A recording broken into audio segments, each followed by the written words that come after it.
kung may mga bakla din daw ba dito sa India. Tapos nung isang araw guys, nasilip ko dito, mayroong bumaba na mga bakla, nakasakay sila sa puting van. Dumiretso dito. Tapos sa Sunday, magsasayaw daw sila. Tapos parang required na magbigay ng pera sa kanila. Si ate mo girl, may pampasampas.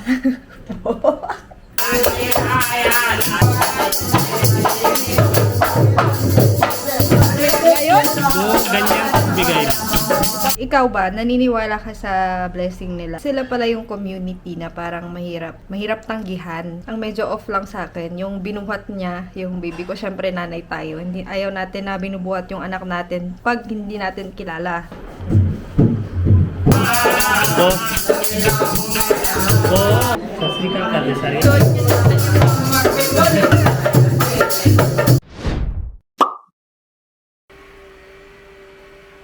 Uy! Uy!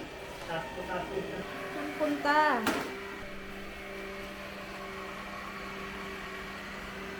Boosh! Hmm? May gawa sa mga bago na.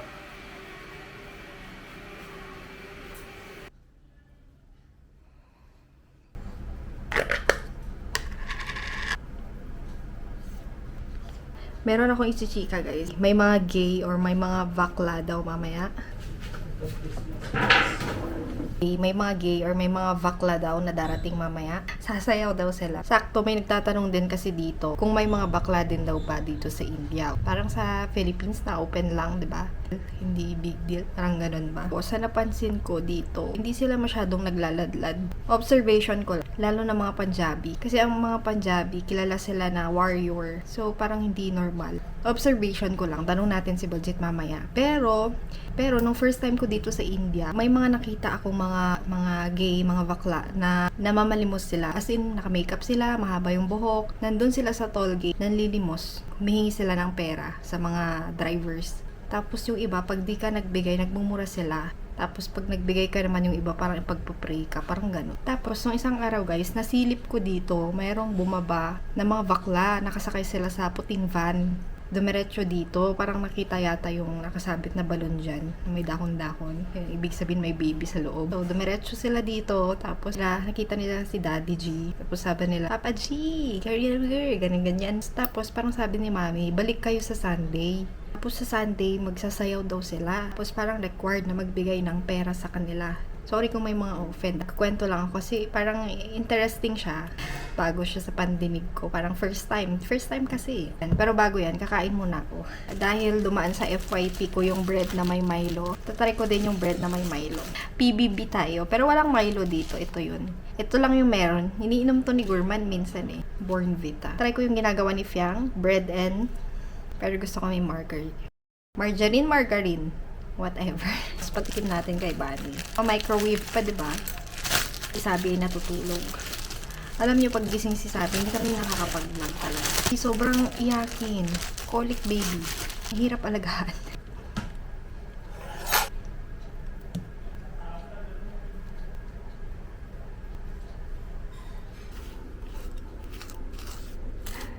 Microwave natin. Ito yung mami kumakain. Ano yan? Kain tayo. Wait lang, yung microwave ko. Ano yan? Patura. Ang dami na. Microwave muna. Ah. Ha? May order pala si Bunny. Cheat day ba?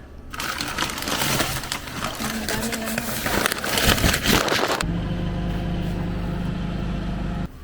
Sharon! What are you doing? May papatikim ako sa'yo. Ano yan? Galing to sa bahay ni Kuya. Ano po yan?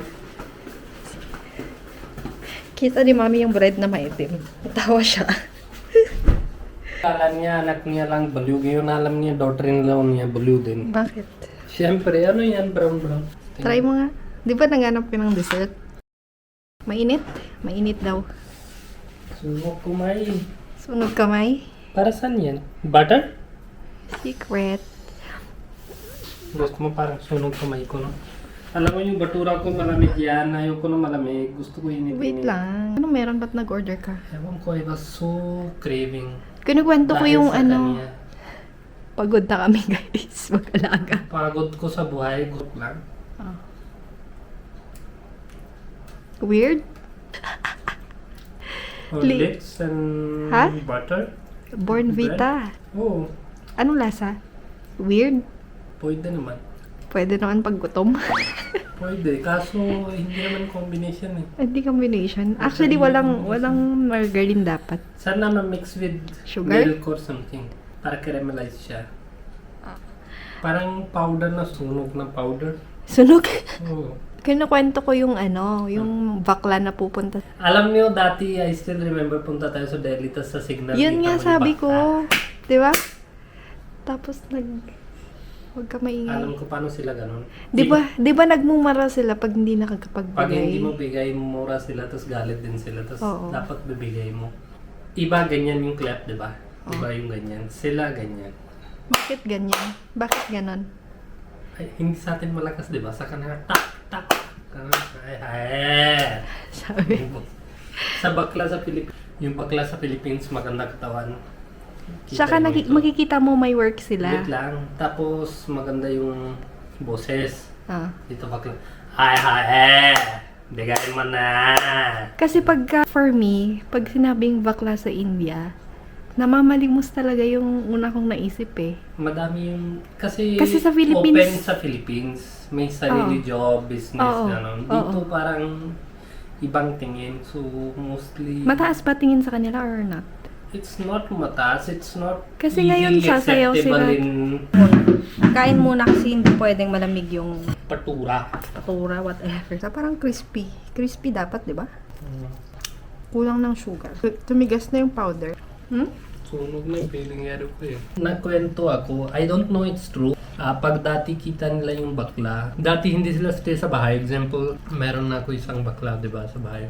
So pag malaman na yung ibang bakla, kukuha nila sa place nila. Then he or she belongs to them. Meron sila maliit na parang dance bar or something, sabi mo doon pang entertain ng tao. Kuha nila, doon dapat yung tira yung bakla, hindi sa bahay mo. Dati, meron ako kilala isang tao, bakla siya.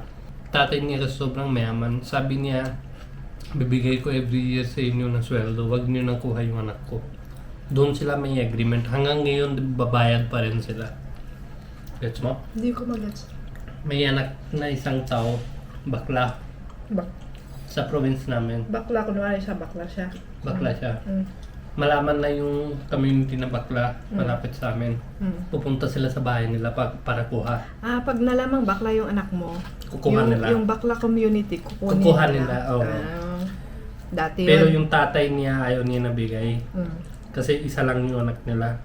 So hanggang ngayon may bayad sila na yearly para hindi nila kuha. Tapos may area sila. Ito area, yung bakla punta mamaya, yun. Hindi pwede ibang bakla pasok dito tapos they ask for blessings or something ganon. They have separate area. Tapos pag may away, mayroon din na bakla, sila na yung they work like barangay tao. It's not officially, it's just pwede ka magsabi sa kanila kasi sila hindi hiya sasabi. Ba't ka nag-order? Meron ko craving ako eh. Pagod ako sa anak ko. Tapos ilang days na nasa bahay lang tayo. Parang kulong na ako. Believe talaga ako kasi sabi. Kanina bigay ko na 90 ml, 1.5 hour lang. Marinig niyo. It's first, a second alarm. After that, wala na alarm. Diretso na So, mami, daddy, punta sila pasyal, di ba? Pagbalik sila, bigla may flu sila.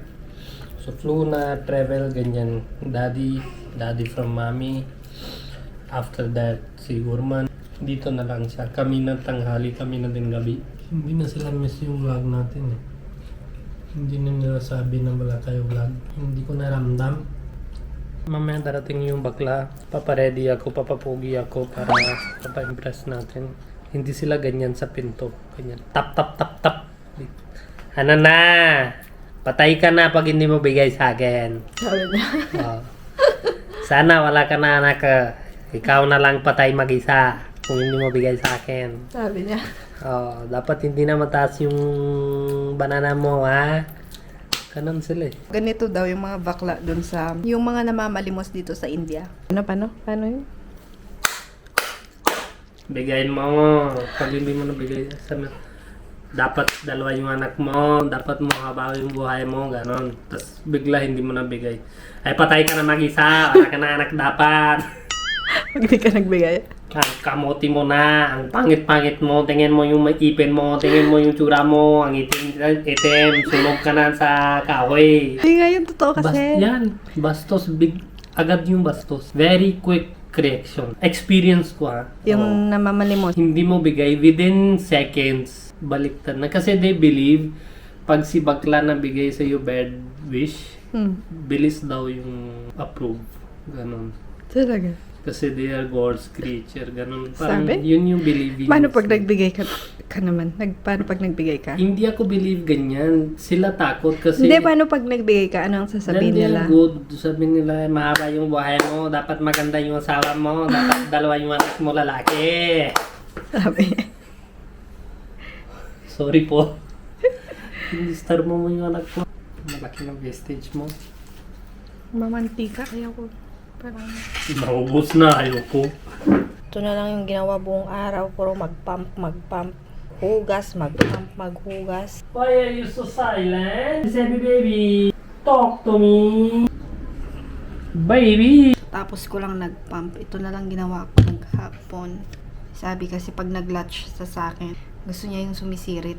Pag nagdede. Pag mabagal, ayaw niya mag-latch. Kailangan ko i-increase yung milk supply ko. Ang daming kong group. May mga group akong sinalihan para sa... Sorry. Sorry. Hindi, babae na lang. Iyak. Iyak, sige na. Sorry na kami na mali. Tanggalin ko na. Kuwawa naman anak ko. Start na ba ng sayaw-sayaw? Ganda ba kita? Tingin na tayo dangan bagla. So, hindi ko alam ano ba yung tradition or something, pero sa province, pag malaman sila na may anak, pupunta sila sarili nila. Dito din kita nila yung tali sa labas, yung ano, di ba, yung isang araw. Yan ba? So, yun Paano punta sila na nakapasok, di ba, ano? Subdivision. Pasok talaga sila, you can stop. Man, Sabi, ano, ang sikip yata ng damit niya. hindi na Putok na putok. Ha? Oh, lagay niyo daw Ayan. kajal sa eyes. Ayoko.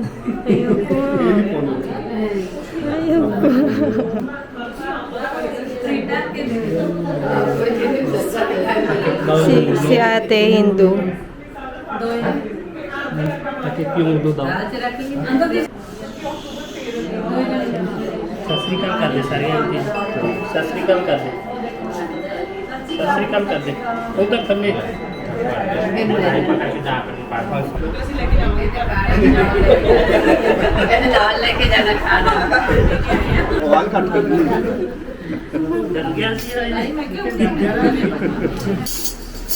बाग गुराने लाया जी तेनू पाग गुराने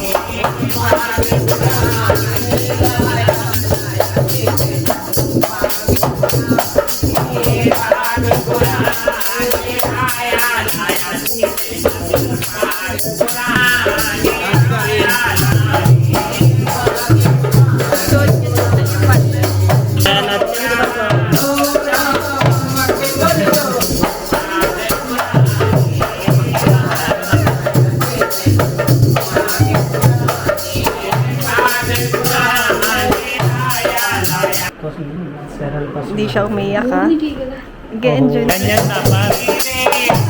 Pwede ka na mag-start ito business sa Pilipinas.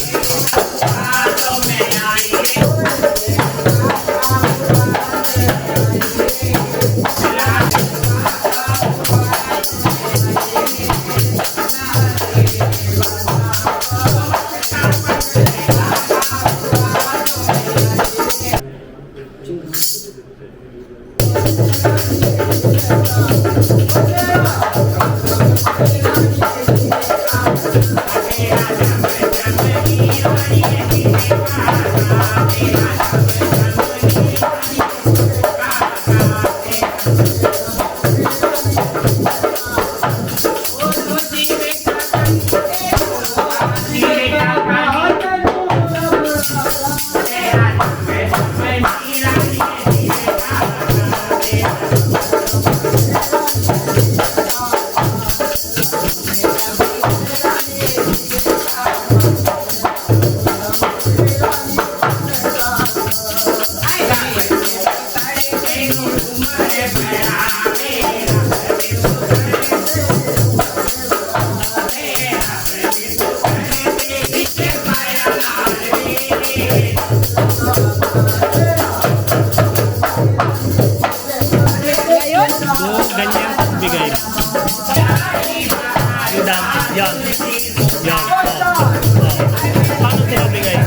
Hawakan mo siya.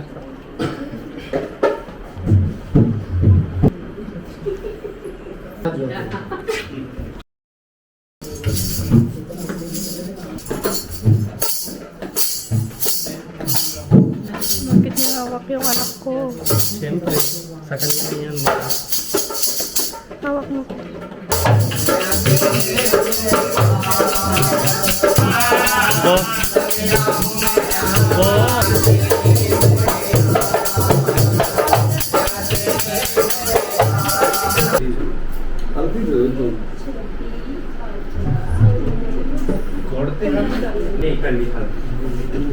गुरु माती बोलो जय जयकार बदा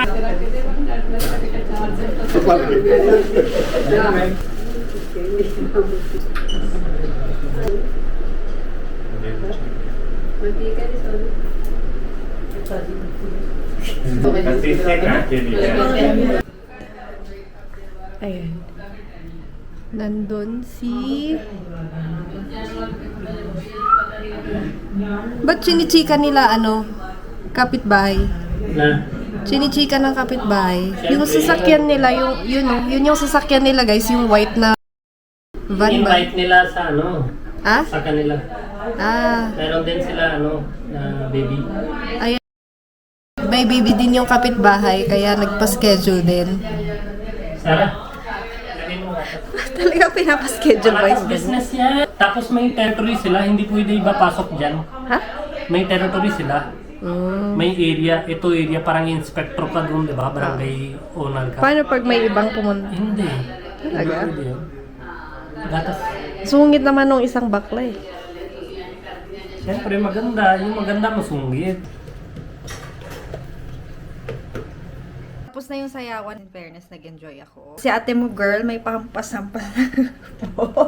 Maganda yung isa. Pero masungit. Tawag attitude sa India. Pa-hard to get daw.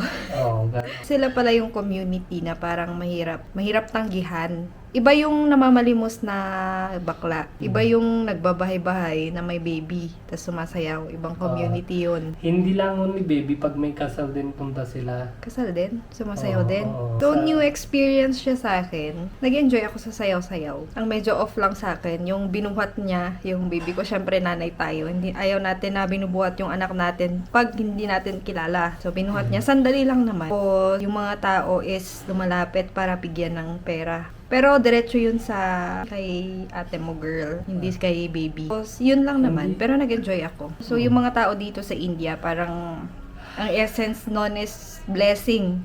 Blessing sa baby. Yes. Para sa akin naman na foreigner. Entertainment. Entertainment. Tapos parang more on money. Puro money lang. Para sa akin, Ayun. Pero carry lang. Respect na lang. para sa akin, masarap sa mata lang. Oh, masarap sa mata nga, di ba? Alarieni lalandalera. Ikaw ba, naniniwala ka sa blessing nila? Blessing galing sa any tao is blessings naman. Kahit hindi bakla, kahit tao, Oo. kahit sino, di ba? Oo. Elder, younger, kahit sino bless sa'yo, syempre blessings na yun. In India, that's considered as third creature of God. Third So, creature daw kasi nga gay. Ah. Di ba, ang create ni God is boy and girl. Tapos, So, they say, mas malakas daw yung prayer ng gay, blessings sabi. nila. So, Sabi nila. hindi sila magsabi no. For me, neutral naman. Blessing is blessing kahit sino bigay, di ba? Pero, siyempre, pag may ritual, ay di... Mahirap daw sila tanggihan eh. Kaya hindi nakatanggi sila mami and daddy din. it's just, unless it does not harm anyone, let go. Oo, wala namang na-harm. Go pa rin yung... Unless hindi naman effects. Kasi katulong, di ba, noon na katulong Ah, na oo. pupunta. Sabi nila, lagyan nyo dito yung... Oo, yung helper, yung tagawalis na stay out nga. Sabi niya lagyan ng kajal. Ayaw ko ba ni no. Tapos ano sabi ni daddy? Nung narinig niya? Nandun si daddy naman. In Filipino culture, we don't put that. Nga parang ganun. Sabi ni daddy, yung helper kasi Hindu siya. traditional. Madami siyang alam na mga ritual. So, siya yung nagpupush na lagyan ng Kajal, para Kajal. malaki daw mata. sabi ko ayoko. Tapos sabi ni Daddy, yun nga. Hindi sila lalagay sa Philippines. So, we never si sabi na nagkajal. Doctor din sabi, this is a myth. Wala naman kakaiba sa lagay ng kajal. Yung helper nga, may baon siya laging kajal. Tapos yung bilog na itim. Di ba? Kung saan-saan nilalagay. Isang araw lagay na helper si Kesabi na tanggal na kami, sabi na. Oo, guys, yung helper talaga linagyan niya. Yung black mark dito para yung araw, 'di ba, natali kami sa labas yung ano. Linagyan niya, tinanggal namin. So para hindi siya edible, kailangan lagay ito. Sabi Ang ko wala tapang, namang guys, edible. ang tapang, yung binan ko wala, tapos siya. Iba talaga pag traditional eh. Sabi niya lagyan ng kajal, sabi ko no need na. Buti na yung mga binan ko, hindi ganun. Pero mabait naman siya, mabait siya, Oo, di ba? mabait siya. Yun nga lang, pagka traditional talagang ipupush niya yung gusto niya. Oo. Imagine, hindi mo kaano-ano. Eh kung hindi yan natatanggap na yun, sabi nila, sige, lagyan natin. Ayun yung mga culture shock kung foreigner ka dito sa India.